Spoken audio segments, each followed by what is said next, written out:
नमस्कार साथियों, आपके अपने चैनल बुद्धा ज्ञान में फिर से आपका स्वागत है। तो दोस्तों, चलते हैं एक नए मार्ग पर।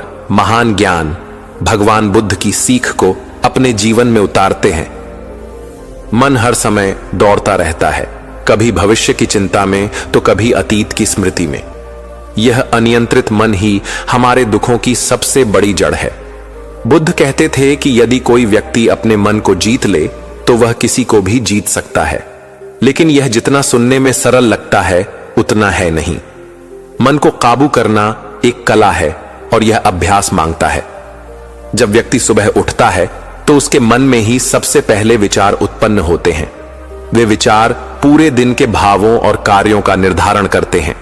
अगर सुबह का पहला विचार असंतोष का है तो दिन भर मन उसी असंतोष को पोषित करता है। इसलिए बुद्ध की पहली शिक्षा यही थी, जागरण के पहले क्षण को शुद्ध करो।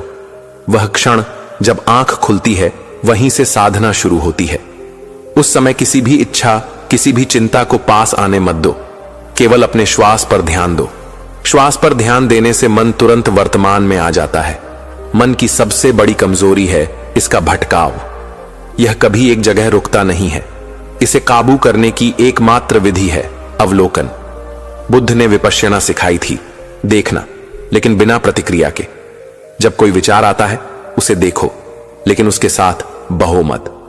उदाहरण के लिए, यदि क्रोध आ रहा है तो कहना यह क्रोध है, लेकिन उस क्रोध को बोलकर, सोचकर या उस पर प्रतिक्रिया देकर बढ़ाना नहीं है।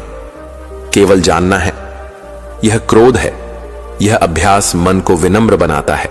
मन को काबू करने की एक और गूढ़ विधि है चुप रहना। जब हम बोलना बंद करते हैं तो मन को सुनने का अवसर मिलता है। अक्सर हम इतने बोलते हैं कि अपने ही मन की आवाज को दबा देते हैं। चुप्पी में वह आवाज स्पष्ट होती है और हम समझ पाते हैं कि भीतर कितनी हलचल है। बुद्ध ने मौन को साधना का अभिन्न अंग माना था। मौन में ही आत्मा की पुकार सुनी जा सकती है। मन में जो भी भाव आता है, मोह, राग, द्वेष, भय, उसे तुरंत पहचानो। पहचानना ही उसका अंत है। पहचान के बिना मन इन भावों के पीछे भागता रहता है। लेकिन जैसे ही तुम कहते हो यह मोह है, यह भय है, यह दुख है, उस भाव की शक्ति कम हो जाती है। वह अब तुम्हें नियंत्रित नहीं करता, क्योंकि तुम अब उसे देख रहे हो, भोग नहीं रहे। बुद्ध की शिक्षाओं में यह भी बताया गया है कि शरीर और मन एक दूसरे से जुड़े हुए हैं।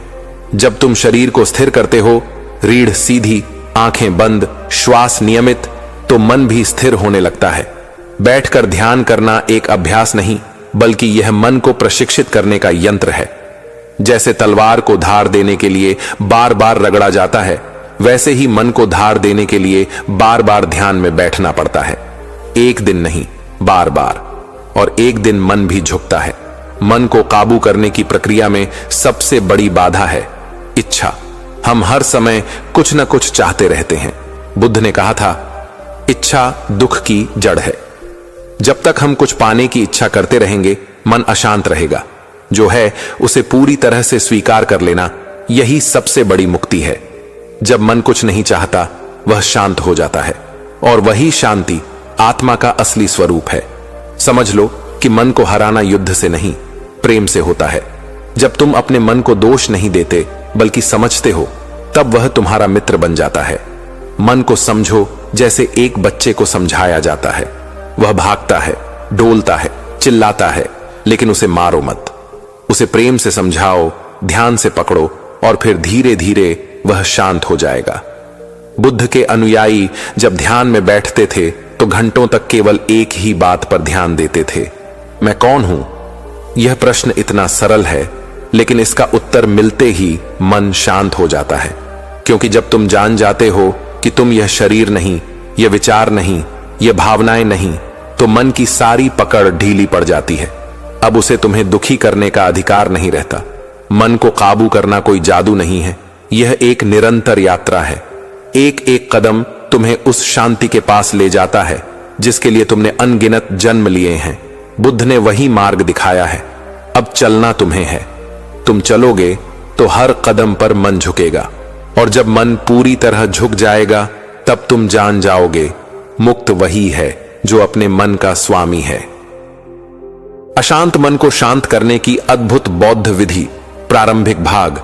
बनारस के किनारे बसे छोटे से गांव में एक युवक रहता था। नाम था आरव। शांत चेहरा, लेकिन भीतर गहरी उथल पुथल। पिता नहीं थे, मां बीमार रहती थी। पढ़ाई में अच्छा था, लेकिन ध्यान कभी नहीं लगता। बार बार वही प्रश्न उसे घेरता, मेरे साथ ही ऐसा क्यों? एक ओर गरीबी, दूसरी ओर मन की बेचैनी। वह अक्सर अकेले बैठकर छत की ओर देखता, उम्मीद करता कि शायद कोई जवाब आसमान से उतर आए। एक दिन उसकी मां ने धीरे से कहा, बेटा, मन शांत हो जाए तो सब सरल हो जाता है। आरव ने पूछा, कैसे शांत होगा मां? यह तो हर वक्त भागता रहता है। मां मुस्कुराई, शायद बुद्ध के पास कोई उत्तर हो। यात्रा की शुरुआत। कुछ दिन बाद आरव बनारस से सांची की ओर निकल पड़ा, जहां बुद्ध की शिक्षाएं जीवंत थीं। रास्ते में कई संत मिले, कई झूठे बाबा भी, लेकिन एक बात उसने सीखी, सच्चा मार्ग शोर नहीं करता। एक बूढ़े साधु ने उसे पहाड़ी के पास एक आश्रम का पता दिया। वहां आचार्य रेवंत मिलेंगे, बुद्ध के अनुयायी हैं। यदि कोई तुम्हारे मन को देख सकता है तो वह वही है। आचार्य रेवंत से भेंट। आरव जब आश्रम पहुंचा, आचार्य रेवंत ध्यान में थे, आंखें बंद, चेहरा शांत, जैसे मन की सारी लहरें कहीं लुप्त हो चुकी थीं। आरव बैठ गया।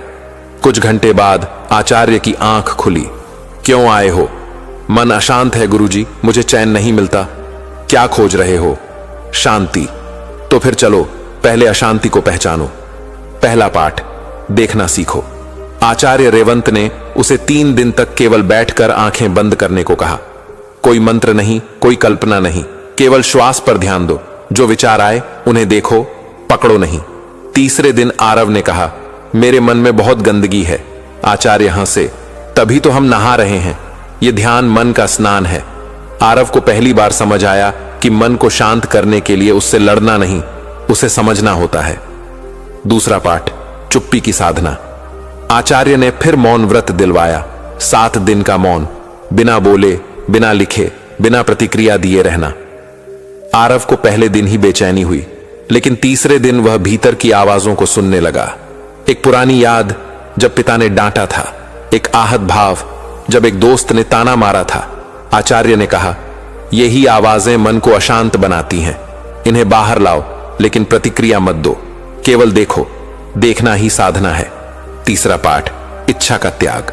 एक दिन आरव ने पूछा, गुरुजी, मैं चाहता हूं कि मन शांत हो जाए। आचार्य ने आंखें खोली। बस यही चाहना सबसे बड़ी बाधा है। पर बिना चाह के कोई कुछ क्यों करेगा?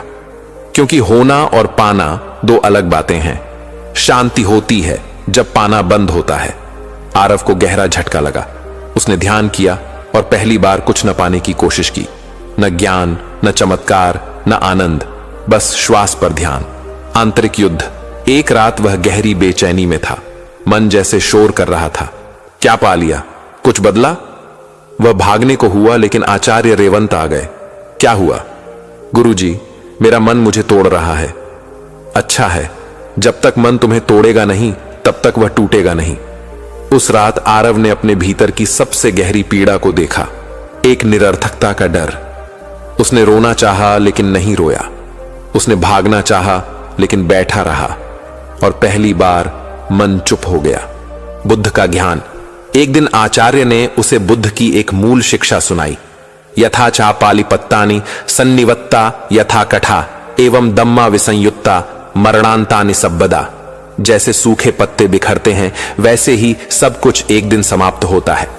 आरव को समझ आया, जिसे हम पकड़ते हैं वह चला जाता है, जिसे जाने देते हैं वही ठहरता है। अंतिम ध्यान। 4 महीने बीत चुके थे। आरव अब शांत था, लेकिन वह जानता था कि यह केवल शुरुआत है। आचार्य ने कहा, अब एक अंतिम साधना है। जाओ जंगल में और अकेले ध्यान करो। भोजन नहीं, संग नहीं, केवल प्रकृति और तुम। आरव गया। 3 दिन कुछ नहीं हुआ। चौथे दिन उसने एक पक्षी को देखा, जिसका पंख टूटा था, लेकिन वह फिर भी उड़ने की कोशिश कर रहा था। वह दृश्य उसके मन में उतर गया। मन भी टूटा है, लेकिन उड़ना संभव है। उस रात उसने अपने भीतर कुछ टूटते सुना। पुराना डर, पुरानी इच्छाएं, पुरानी पहचानें, और वह मौन में डूब गया। शांति की प्राप्ति। आरव लौटा। आचार्य मुस्कुराए, अब तुम वही हो जो देख सकता है, मन को संसार को, दुख को और शांति को भी।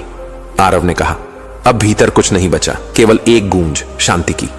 आचार्य बोले, अब तुम लौट जाओ। शांति केवल पाने के लिए नहीं, बांटने के लिए भी है। गांव में वापसी। आरव लौट आया। पहले वाला घर, वही बीमार मां, वही भूख, बट सब कुछ बदल चुका था, क्योंकि अब मन शांत था। अब वह मां को एकटक देखता और श्वास लेता। जब कोई ताना मारता, वह प्रतिक्रिया नहीं देता। जब अकेलापन आता, वह उसमें बैठ जाता। कथा का सार, वर्षों बाद वह स्वयं एक आचार्य बना। लोग उसे गुरु मानते थे, लेकिन वह कहता था, मैं कोई गुरु नहीं, केवल एक साक्षी हूं, जिसने अपने मन की हलचल देख ली और फिर उसे जाने दिया। किसी शिष्य ने पूछा, गुरुदेव, सबसे बड़ी शिक्षा क्या है? आरव ने कहा, यह जानना कि तुम्हारा मन तुम नहीं हो। मन की कमजोरी को शक्ति में बदलने का बौद्ध रहस्य बहुत समय पहले की बात है। श्रावस्ती के पास एक गांव हुआ करता था, छोटा सा, शांत, लेकिन सीमाओं में बंधा हुआ। उस गांव में एक युवक रहता था जिसका नाम सुदीप था। वह अन्य युवकों से भिन्न नहीं था। बचपन में चंचल, जवानी में महत्वाकांक्षी और भीतर से अत्यंत बेचैन। उसके जीवन में न कोई बड़ी उपलब्धि थी, न कोई बहुत बड़ा दुख, लेकिन फिर भी उसके भीतर एक गहरी रिक्तता थी। सुदीप को लगता था कि उसमें कुछ कमी है, एक ऐसी कमजोरी जो शब्दों में नहीं कही जा सकती थी, लेकिन हर रोज उसके निर्णयों, उसके व्यवहार और उसके रिश्तों में दिखाई देती थी। कभी वह आत्मविश्वास की कमी से हार जाता, कभी विचारों की अधिकता से डर जाता। दिन प्रतिदिन वह अपनी ही सोच का बंदी बनता चला गया। और तब एक दिन उसके जीवन में वह क्षण आया जब भीतर की आवाज इतनी तेज हो गई कि उसे चुप नहीं किया जा सका। वह एक रात गांव के बाहर नदी किनारे बैठा था। चंद्रमा पानी में अपना प्रतिबिंब दे रहा था और हवा में अजीब सी नमी थी। मन भारी था, आंखें सूनी और भविष्य धुंधला। अचानक एक वृद्ध भिक्षु उसके पास से गुजरे। उनकी चाल धीमी लेकिन स्थिर थी। उन्होंने सुदीप को देखा और बिना कुछ पूछे उसके पास बैठ गए। कुछ पल खामोशी रही, फिर सुदीप ने धीरे से पूछा, क्या आप कभी डरते हैं? भिक्षु ने मुस्कुराते हुए कहा, पहले डरता था, अब डर को देखता हूं। यह उत्तर अजीब था, लेकिन सुदीप को भीतर तक हिला गया। उस भिक्षु का नाम शांतिसार था। वे वर्षों तक बुद्ध की शिक्षाओं के मार्ग पर साधना कर चुके थे। उन्होंने सुदीप को अपने साथ विहार में आने का निमंत्रण दिया। पहले तो सुदीप झिझका, लेकिन जैसे उसकी आत्मा को उसी क्षण की प्रतीक्षा थी, वह अगले ही दिन उनके साथ चल पड़ा। विहार पहुंचते ही सुदीप को एक नई दुनिया में प्रवेश का अनुभव हुआ। वहां न शोर था, न प्रदर्शन, न जल्दी, न थकान। सब कुछ धीरे धीरे चलता था। चलना, खाना, सोचना, यहां तक कि मौन भी। भिक्षु शांतिसार ने उससे कहा, तुम अपने मन की कमजोरी से भाग नहीं सकते, लेकिन उसे शक्ति में बदल सकते हो यदि उसे समझ लो। सुदीप को पहला पाठ यही मिला, कमजोरी से भागो मत, उसे देखो, उसे जानो और उसे बदलने की इच्छा रखो। पहले कुछ दिन आसान नहीं थे। ध्यान में बैठते ही सैकड़ों विचार उसे घेर लेते। बचपन के ताने, स्कूल में मिली असफलताएं, रिश्तों की टूटी कड़ियां और सबसे अधिक अपनी ही नजरों में गिरने का डर। लेकिन भिक्षु शांतिसार ने उससे कहा, ध्यान का अर्थ खाली होना नहीं है। ध्यान का अर्थ है जो है उसे देखना, बिना प्रतिक्रिया के। सुदीप धीरे धीरे अभ्यास में लग गया। सुबह 3 बजे उठकर वह नदी किनारे बैठ जाता और अपनी श्वासों पर ध्यान करता। पहले दिन केवल 2 मिनट बैठ पाया, अगले दिन 5, फिर 10। हर दिन उसका सामना अपने भीतर की एक नई परत से होता। उसने महसूस किया कि उसकी सबसे बड़ी कमजोरी यह नहीं थी कि वह डरता है, बल्कि यह थी कि वह डर को अस्वीकार करता था। एक दिन ध्यान में बैठते हुए उसे अपने पिता की याद आई, जिनसे वह कभी स्नेह नहीं पा सका। पिता का कठोर व्यवहार, हर समय की तुलना और उनकी नजर में सुदीप का कभी सफल न होना, यह सब उसकी आत्मा में जैसे गहरा बैठ गया था। भिक्षु ने उससे कहा, अतीत कोई शत्रु नहीं है, वह एक शिक्षक है। जो उसे देखता है वह उससे मुक्त हो जाता है। सुदीप ने पहली बार अपनी भावनाओं को दबाने की बजाय उन्हें सहने की हिम्मत की। उसने देखा कि उसकी कमजोरी का मूल डर नहीं था, बल्कि स्वीकार न कर पाने की आदत थी। धीरे धीरे उसके भीतर परिवर्तन आने लगा। अब वह अपने विचारों से लड़ता नहीं था, बल्कि उन्हें देखता था, जैसे बादलों को आकाश में आते जाते देखना। भिक्षु शांतिसार ने उसे एक सूत्र बताया, मन वैसा ही है जैसा वह बना लिया जाए। जो उसे अपना शत्रु समझता है वह उसी से हारता है, जो उसे देखना सीख जाता है वह उसका मित्र बन जाता है। सुदीप ने आत्मनिरीक्षण की एक नई यात्रा शुरू की। उसने हर दिन ध्यान में बैठकर अपने भीतर के दोषों को देखा, जलन, क्रोध, ईर्ष्या, भय और सबसे अधिक अस्वीकृति। लेकिन अब वह उनसे डरता नहीं था, न ही उन्हें मिटाने का प्रयास करता था। वह उन्हें देखता और मुस्कुराता, जैसे कोई मां अपने जिद्दी बच्चे को देखती है। वह समझ गया था कि भीतर की शांति बाहरी सफलता से नहीं आती, वह आती है जब हम अपने भीतर की गंदगी को बिना घृणा के देखना सीख जाते हैं। एक बार ध्यान में बैठते हुए उसे एक गहरा अनुभव हुआ। उसे लगा जैसे उसका शरीर मिट गया है, केवल चेतना शेष है। न वह स्वयं था, न उसका डर, न उसकी स्मृतियां। केवल एक विशाल मौन था जो सब कुछ समेटे हुए था। जब ध्यान समाप्त हुआ उसकी आंखों में आंसू थे, लेकिन ये आंसू दर्द के नहीं थे। यह उस भार के उतरने के आंसू थे जिसे वह वर्षों से ढोता आ रहा था। भिक्षु शांतिसार ने कहा, अब तुम तैयार हो। अपनी शक्ति को पहचानो। कमजोरी वह नहीं जो तुम्हें रोके, कमजोरी वह है जो तुम्हें अपने जैसा ही समझा दे।